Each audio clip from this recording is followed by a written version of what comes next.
our special music today. Okay. All right. Good morning. My name is Amanda Jackman, and I am the music director here at UUCGV and one of the co-founders and music director for Three Sister Theater Company, a brand new theater company here in the Grand Valley that uplifts feminist voices and other marginalized communities. We have been working since January to put together a variety show with all kinds of mediums: music, scenes, poems, dance, some original works by members of our cast, and we are seeking to bring to light the stories that women have had throughout history, whether happy or sad or everything in between. It is heartbreaking, it is hilarious, and it is happening this Friday and Saturday for free here at UUCGV at 7 o'clock. So we would love to see some people come see the show. We are here to perform for you one of our numbers. It is called Savage Daughter this morning. So please welcome the cast of Curse to Speak, Her Story Retold.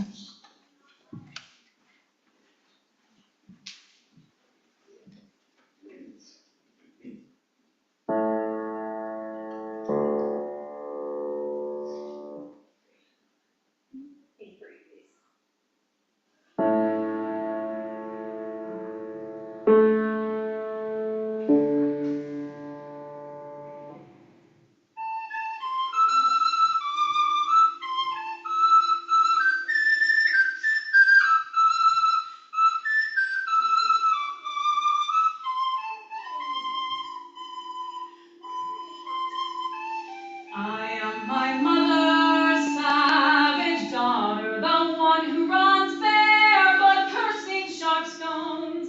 I am my mother's savage daughter, I will not cut my hair, I will not lower my voice.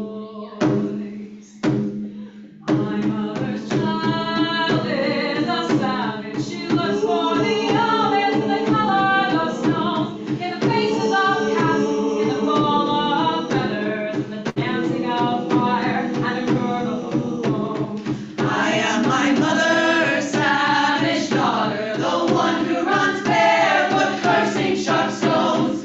I am my mother's savage daughter, I will not cut my hair, I will not lower my voice. My mother's child dances in darkness, she sings heathen songs by the light of the moon, and watches the stars and reads the planets, and dreams she can reach them with a song and blue. I am my mother's savage daughter, the one who runs barefoot, cursing sharp stones. I am my mother's savage daughter, I will not cut my hair, I will not lower my voice. We are all brought out of darkness into this world through blood and through pain, and deep in our bones the old songs are waking, so sing them with voices of thunder and rain. We are our mother's savage daughters, the ones who run barefoot, cursing sharp stones. We are our mother's savage daughters, we will not cut our hair, we will not lower our voice. We are our mother's savage daughters, the ones who run barefoot, cursing sharp stones. We are our mother's savage daughters, we will not cut our hair, we will not lower our voice. We are our mother's savage daughters, the ones who run barefoot, cursing sharp stones. We are our mother's savage daughters, we will not cut our hair, we will not lower our voice.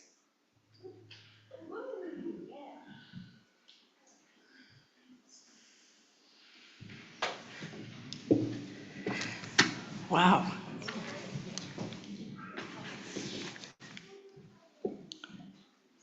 I have to find my place now. Pat is a member of this congregation, and Pat Deckert, We have a member moment, and you are slated for today. Come on up. Stand up there.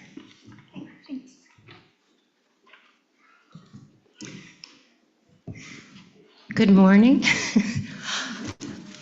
I've been a member of your community for a year, and I was asked to say why I joined UU. The main reason is all of you. As I've gotten to know each and many of you, it enriches my life every day. I write letters back to Chicago, and I say, and I've joined the UU, and then I have to explain it's Unitarian Universalist, and here is one of the centers of my life. We moved here 2 years ago after having been introduced by our daughter, who used to be your music director, Joanna. So I felt a very special welcome into the choir, and to hear, all I had to say was, I'm Joanna's mother. And boy, it's been a nice place to come. I eventually joined the choir and learned that it's made up, is that me? Am I doing that? I learned that it's made up of pianists, a French horn player, a tuba and trombone player, opera lovers, symphony supporters and members, local chorus members, and as a former professional singer and university voice teacher, I felt I had found my peeps.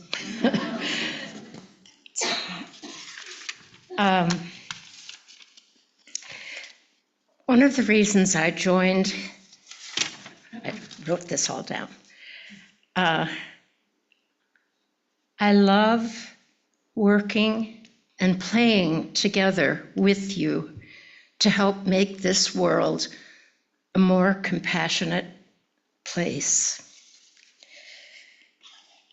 When I first moved here, I had a big and wonderful surprise. Right across the street from me, if you can believe this luck, lived Maya Kraushaar and Tobias and Phoebe. So it was a coincidence that I think forebode how much I would come to love this place. I now participate in Maya's yoga class. I help with the soup kitchen with a fellow choir member, Chris Jehola. I tie-dyed t-shirts with Angie Ecker. I brought old jewelry to the big sale that takes place every other year.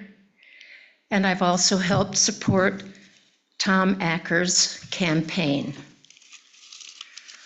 I'm gradually learning all of your names, although I'm kind of forgetful, so forgive me when I forget. And thank you.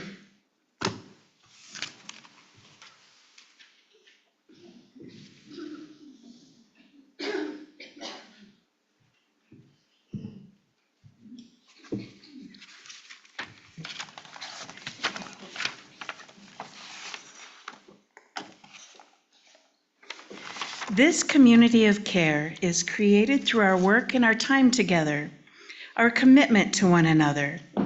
This is our covenant, to walk together in loving fellowship, to share our hopes and values.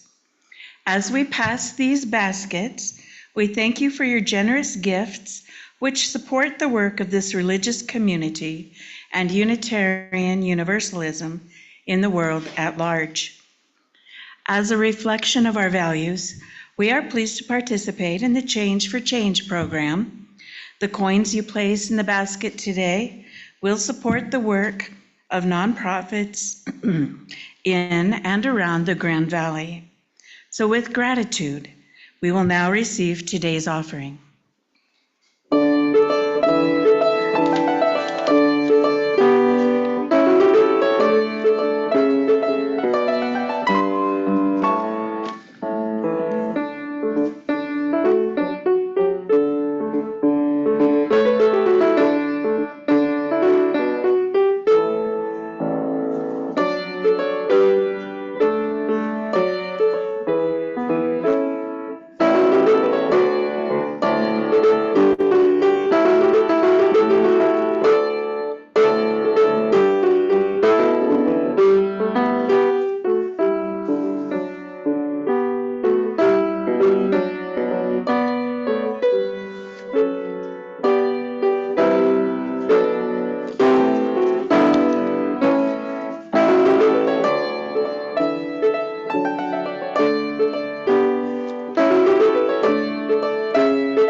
This congregation is a community of ourselves. Its energy and resources are our energy and resources. Its wealth is what we share. As we contribute to its life, we affirm our lives within it.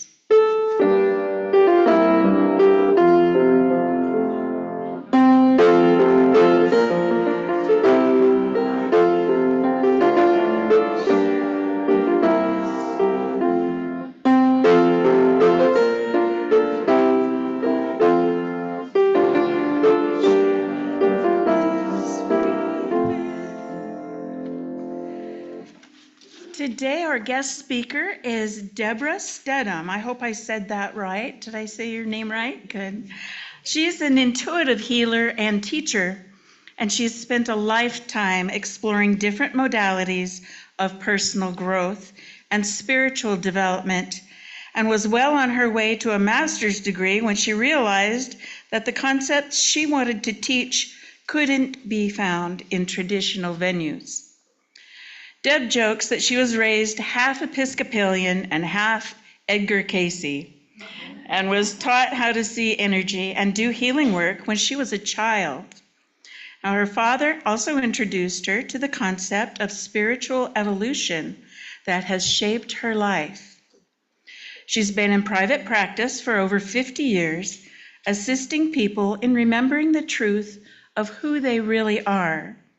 She has facilitated workshops coast to coast and is available for presentations as well as private consultations. Deborah has lived an adventurous life including completing a solo coast-to-coast bicycle journey when she was 47. She lives on the Rough Edges Ranch north of Cedar Edge, Colorado, with her husband, some assorted pets, and horses. Please welcome Deb Steddom.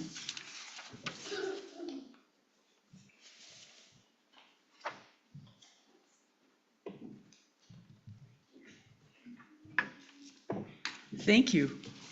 I'm a bit rusty, and so this is my first public speaking venue in a few years. I kind of go back and forth between doing this intense healing work and then going away and working on myself and then doing art and other things and then coming back. And basically, the world events and what's going on, not only with our country, but with all of us, has kind of brought me back into understanding that this is my way to serve and this is my way to help. And we all have that.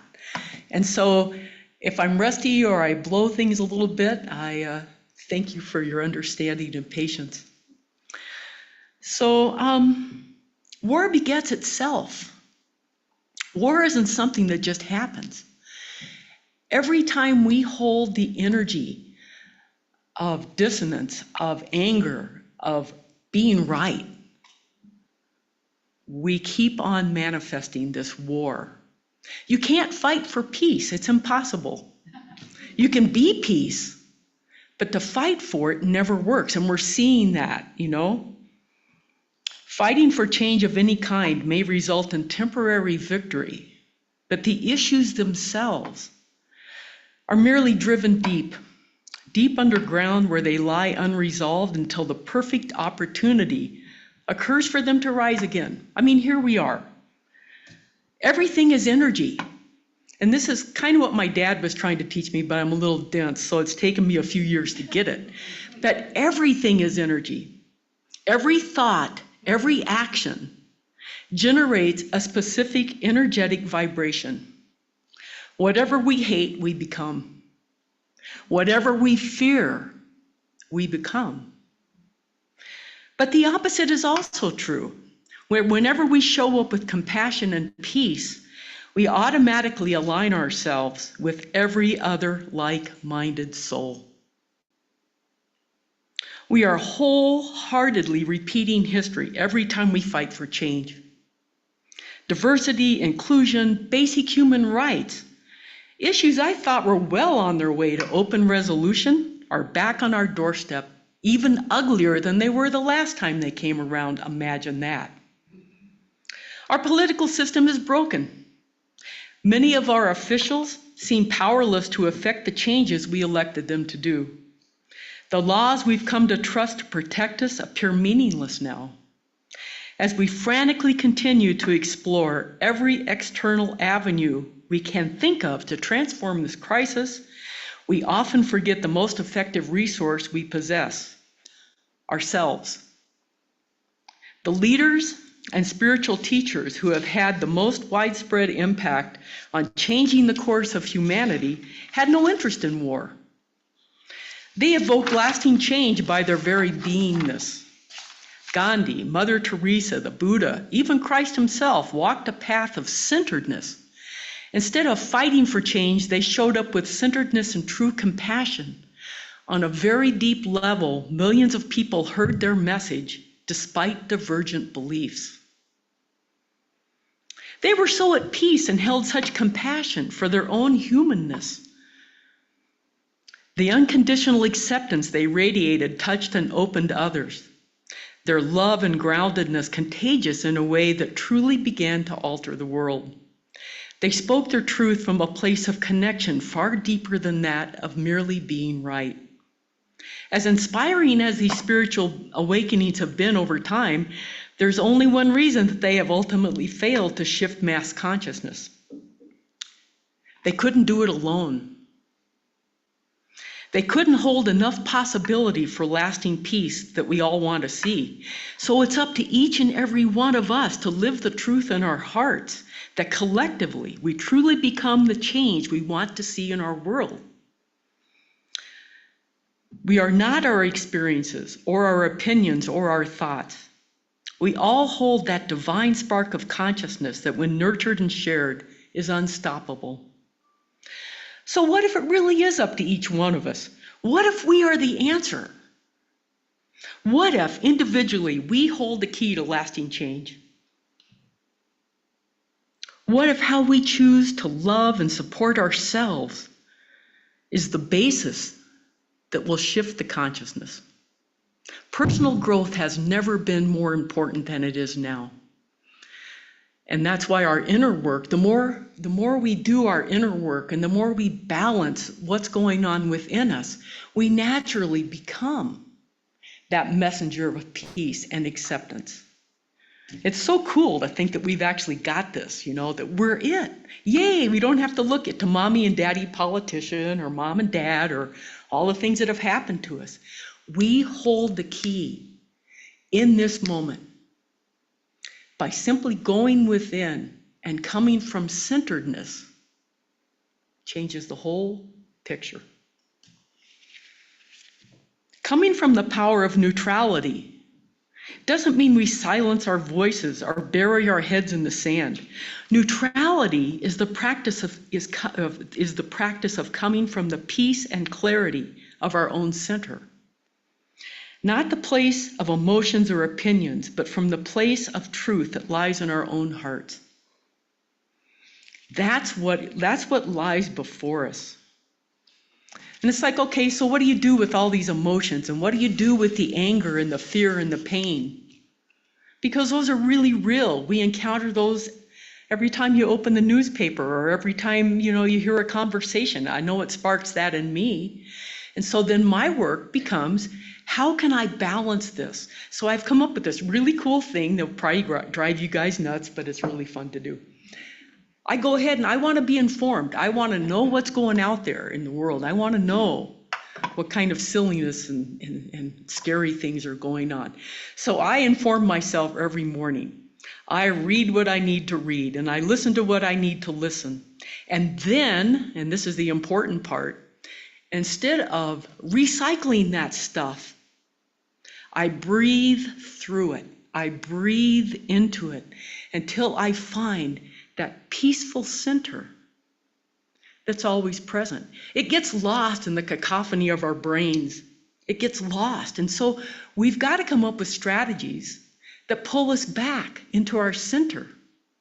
I love this thing about the Quakers. They're kind of my heroes right now. I've been reading a lot about them. And one of the things that I really love that they do is that whatever happens in their lives, they don't act on it until they're led to act on it. Wow, think about that. And what my interpretation of that is they sit with it until they find their center, their core, their wisdom. And then they move forward. And what that changes, of course, is the whole dynamic of reaction. Because nothing, at least for me, brings up the horns better than fear or anger. And boy, I'm going to convince you I'm right, and here we go. Well, of course I'm right because I'm for peace. Yeah. And so I love their concept of, okay, yes, this is affecting me. Yes, I'm breathing through all of these things until I find and remember the core that isn't touched by any of it. The wisdom that we all hold deep within our hearts. And so this is where the sharing gets to be fun. What kind of techniques have you used or found? They're going to bring this up for you. They're going to support your journey into the self. And when you remember that you're not your emotions, you're not your experiences, you're this divine spark of light. When we bow to that and come from that, the changes are effortless and lasting. We don't want to break someone else. We want to invite them into open hearts, because every time, and I've seen this, Gandhi's like one of my heroes. So look at how he was with all these different people that wanted to fight all the time. He just let them. And they remembered their core. It was an invitation, and yes, I hear you, and what's important? What's really going on in you and me and all of us? That's the key for lasting change, and that's what's before us. But we can do it. That's the coolest thing. If it really is up to each and every one of us, we've got this. And I love that. I don't feel powerless when I think of that, when I'm totally present to that. It's just an amazing thing.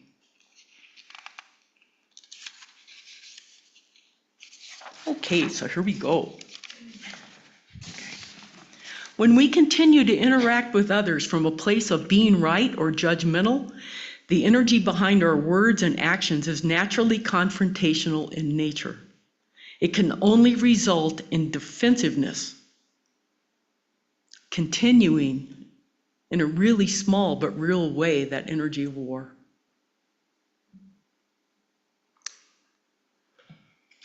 Learning to trust and come from your own center provides the clarity and groundedness for effective action.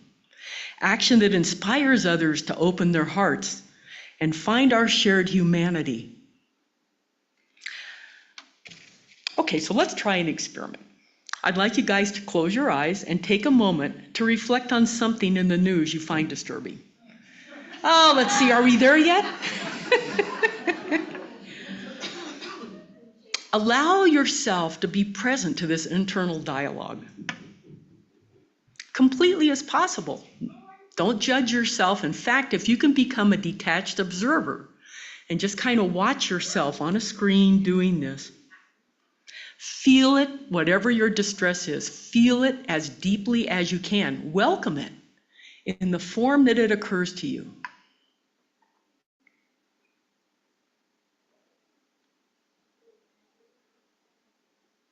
Breathe deeply.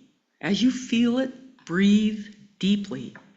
See yourself becoming this detached observer more and more, allowing your breath work to take you directly into the quiet of your own truth. And rest there.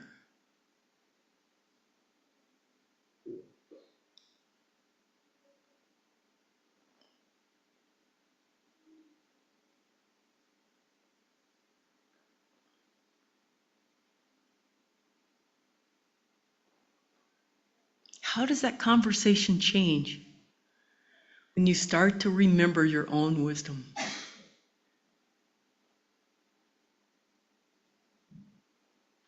If it doesn't change at all, well, you got a lot of work to do. Just like all of us.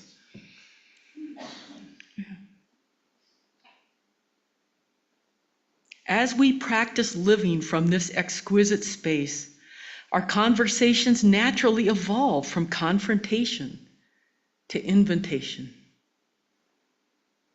from judgment to connection. Only when enough of us individually commit to this work and make the decision to live from our own truth can we affect the global change that we're after. I want to close today by sharing this story. My family's been going through a lot over in Denver, and so I got schooled really well, and I wanted to share this. Compassion. Every day is a struggle now. My niece is rapidly losing her battle with cancer, slipping ever closer into the mystery that awaits us all. In the midst of rawness, one star shines bright. Friends since high school, this woman shows up at the house daily, juggling her own family and full-time job. She shows up anyway, crawling into bed next to my niece for comfort, laughter, and tears, taking night shifts for the medication that keeps her pain regulated. Completely present, her compassion and deep love, a balm to us all. She voted for Trump.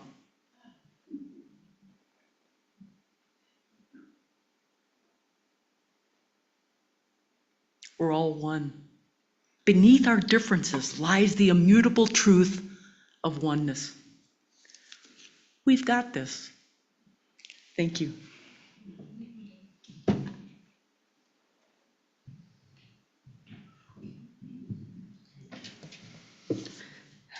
Thank you, Deb. Our closing hymn today is number 145 in our gray hymnal.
extinguish this flame, but not the light of truth, the warmth of community, or the fire of commitment. We carry these in our hearts until we are together again. I'm sorry, I messed that. Peace be with you.